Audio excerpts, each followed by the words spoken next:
शरीयत और लॉजिक साथ साथ। दो लफ्ज़ों में इस्लाम को डिफाइन किया है कि कुलू मिनत तय्यबात, पाकीज़ा खाओ और अमल भी पाकीज़ा करो। तो जो असल बात में ये मुहर्रम ही के हवाले से ये आयत का मैंने इंतखाब किया था कि जब आप पाकीज़ा काम करेंगे और पाकीज़ा खाएंगे तो इससे आप लोगों को अच्छे लगेंगे और लोगों का दिल चाहेगा कि आप जैसे बन जाएं। समझ में आ रही बात? एक मिसाल देता हूं। देखो, कोई भंगी हो जो बेचारा हर वक्त गंदगी में रहता हो, उसे आप समझाएं कि यार अच्छी ज़िंदगी गुजारो, साफ़ सुथरे हो जाओ। आपने किसी दिन उसको नहला दिया, बेहतरीन कपड़े डेटॉल से नहलाया, सर्विस करवाई, क्योंकि जाहिर है वो इतने दिनों से एक काम कर रहा है तो वो सर्विस के बगैर धुलेगा नहीं। सर्विस करवाई आपने उसकी, खूब नहला धुला के उस पर स्प्रे छिड़क दिया आपने, और 3 दिन तक कंटिन्यू यही काम किया, तो आप मुझे बताओ उसको बुरा फील होगा या अच्छा फील होगा? कहेगा यार बड़ा मज़ा आया। उसके दिल में अपने काम से नफरत पैदा होना शुरू हो जाएगी। तो अच्छी चीज़ में, अच्छी तहारत में, पाकी में अल्लाह ने अट्रैक्शन रखी है। जैसे साफ सुथरा आदमी अच्छा लगता है, गंदा अच्छा लगता है? साफ सुथरा अच्छा लगता है। तो साफ सुथरे आमाल वाला भी इंसान को अच्छा लगता है। तो अल्लाह ताला ने इस्लाम को जो डिफाइन किया 2 लफ्जों में, अच्छा खाओ और अमल अच्छा करो। क्या मतलब? ऐसा काम करो कि गैर मुस्लिम तुम्हारी तरफ माइल हो कि यार ये बड़े अच्छे हैं। तो कोई ऐसी रस्म इस्लाम में जिसको देखकर वहशत होती हो, इसका मतलब है वो इस्लाम, बोलो भाई, नहीं है। कोई भी आप ऐसा अमल कर रहे हैं, लेबल इस्लाम का लगा रहे हैं, मगर उसे देखकर गैर मुस्लिम को घंटों घंटों समझाना पड़ता है ये क्यों हो रहा है, इसका मतलब है कि ये इस्लाम, बोलो ना भाई, नहीं है। तो आप मुझे बताओ, मुहर्रम में जो कुछ हो रहा है, क्या ये गैर मुस्लिम को इस्लाम की तरफ माइल करेगा? ये अमल है भाई? यानी कोई गैर मुस्लिम इसे देख के मुसलमान होगा कि यार माशाल्लाह बड़ा ज़बरदस्त इस्लाम है? अफसोस हमें इस पर है कि देखो, जिनका मसलक है, जिनका फ़िक़ा है, वो जो कुछ कर रहे हैं उन्हें करने दो। अपने बारे में ये फैसला करो कि हम सुन्नी हैं या शिया हैं। फ़िरक़े शुरू से चले आ रहे हैं ना, शिया और सुन्नी, ख़त्म करना तो मुमकिन नहीं है। तो हज़रत ईसा अलैहिस्सलाम जब नाजिल होंगे तो तलवार की ज़ोर से तमाम फ़िरक़ों को ख़त्म कर देंगे। तो जो काम ईसा अलैहिस्सलाम का है वो खुद करने की कोशिश ना करो, जो हज़रत मेहदी का काम है वो खुद करने की कोशिश ना करो। हम किसी फ़िरक़े को ख़त्म नहीं कर सकते, लेकिन हम अपने आप को डिफ़ाइन कर सकते हैं। हम ये बता सकते हैं कि हमारी राय में सही क्या है। तो मेरे भाई, नबी सल्लल्लाहु अलैहि वसल्लम ने फरमाया 73 फ़िरक़ों में से एक जन्नती है। तो या तो उधर चले जाओ, या बोलते क्यों नहीं, अभी नहीं बोल रहे तो फिर अमल कैसे करोगे? या तो पूरे उधर चले जाओ या पूरे इधर आ जाओ। मुझे खुदा की कसम इस पर कोई इश्काल नहीं होता कि शिया लोग मातम क्यों कर रहे हैं, शिया लोग ये सब कुछ क्यों कर रहे हैं, वो जो है वो मरसी क्यों पढ़ रहे हैं। मुझे इस पर इश्काल नहीं होता। उनके दलाइल होंगे उनके पास, उनके उलमा उनको बताते हैं।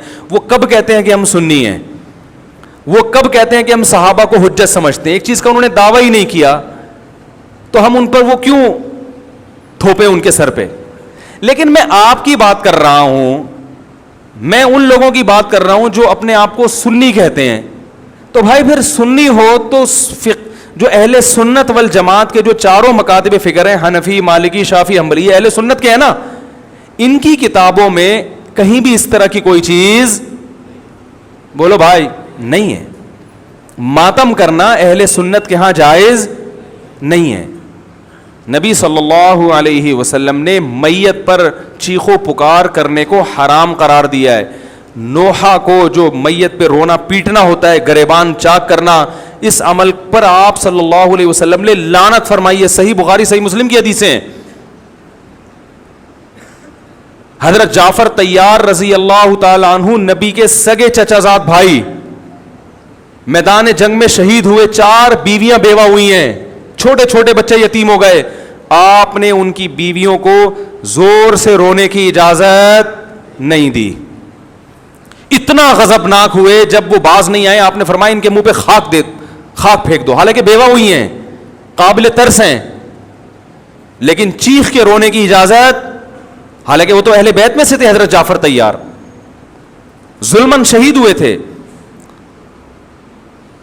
ہماری نظر میں حضرت حسین رضی اللہ تعالی عنہ کا قتل کربلا میں یہ تاریخ کا بدترین ظلم, اس لیے بدترین ظلم کہ آپ غیر مسلموں کے ہاتھوں شہید نہیں ہوئے, بلکہ ان لوگوں کے ہاتھوں شہید ہوئے جو اپنے آپ کو مسلمان کہتے تھے, اور مسلمانوں کی قیادت اس وقت ان کے ہاتھ میں تھی, حکومت ان کے ہاتھ میں تھی. لیکن اس ظلم پہ اہل سنت والجماعت کے ہاں, جو سنی ہیں, ان کے چاروں مکاتب فکر کے ہاں نہ رونے پیٹنے کی اجازت, نہ نوحہ کرنے کی اجازت, اور نہ میرے بھائی ماتم کرنے کی اجازت. میرے بھائی آپ لوگ اللہ کا واسطہ محرم میں مرثیے نہ لگائیں. ہر گاڑی میں کوئی نوحہ چل رہا ہے, کوئی شیعہ ہے تو ٹھیک ہے وہ کرے, سنیوں پہ یہ کام زیب نہیں دیتا, کیونکہ یہ منافقت ہے. پتہ ہی نہیں چل رہا آپ ادھر ہو یا آپ ادھر ہو, آپ کا مسلک کہیں نہیں پتا چل رہا. ہمیں ایک مسلک کو فالو کرو. ہمارے ہاں محرم منحوس مہینہ نہیں ہے, ہمارے ہاں محترم مہینہ ہے, مبارک مہینہ ہے. امہات المومنین میں سے بعض کی اس مہینے میں شادی ہوئی ہے. ہم شہادت کو نحوست نہیں سمجھتے. 10 محرم پہلے سے مبارک تھا, حضرت حسین کی شہادت کی وجہ سے اور مبارک بن گیا, منحوس نہیں بنا. شہادت مبارک عمل ہے, منحوس نہیں ہے. ہم اس مہینے میں کالے کپڑے نہیں پہنیں گے, ہم اس مہینے میں خوشیاں منانے کو جائز سمجھتے ہیں. لوگ کہتے ہیں ان کو حسین سے محبت نہیں ہے. محبت کا جو طریقہ حسین نے بتایا اس طریقے پہ عمل کرنا حسین سے محبت ہے. جو طریقہ حسین سے ثابت نہیں ہے اس طریقے پہ محرم کو منانا یہ محبت کا طریقہ ہماری رائے میں نہیں ہے. سمجھ میں آ رہی ہے بات کہ نہیں آ رہی ہے؟ اور ایک میں وضاحت کر کے بیان کو ختم کروں. بھائی یہ کوشش کریں گے نا اس کی, محرم نہ منحوس مہینہ ہے, نہ اس میں بلائیں نازل ہوتی ہیں, اس میں خوشیاں منانا بھی جائز ہے, اس میں نکاح کرنا شادی کرنا بھی درست ہے. یہ جو مشہور ہے محرم کی شادی ناکام ہوتی ہے 100% غلط ہے. جو شیعہ حضرات ہیں وہ بچیں اس سے.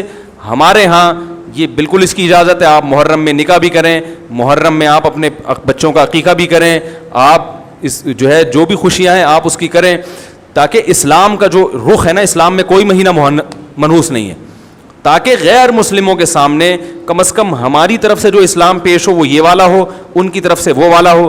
غیر مسلم کے پاس آپشن ہو کہ بھائی دیکھ لو ان میں جو اچھا لگتا ہے وہ والا اسلام آپ فالو کر لو, لیکن آپ بھی ویسے ہی بن گئے تو پھر اسلام کا ایک رخ جائے گا ان کے سامنے. سمجھ رہے کہ نہیں سمجھ رہے؟ تو اس لیے یہ گھروں میں مرثیے نہ لگایا کریں. میتوں پہ نوحہ کرنا, غم منانا ہماری شریعت میں پسندیدہ. 3 دن تک تعزیت ہے بس, اس کے بعد نہیں. اور عورت کے لیے شوہر کے مرنے پر 4 مہینے 10 دن عدت ہے.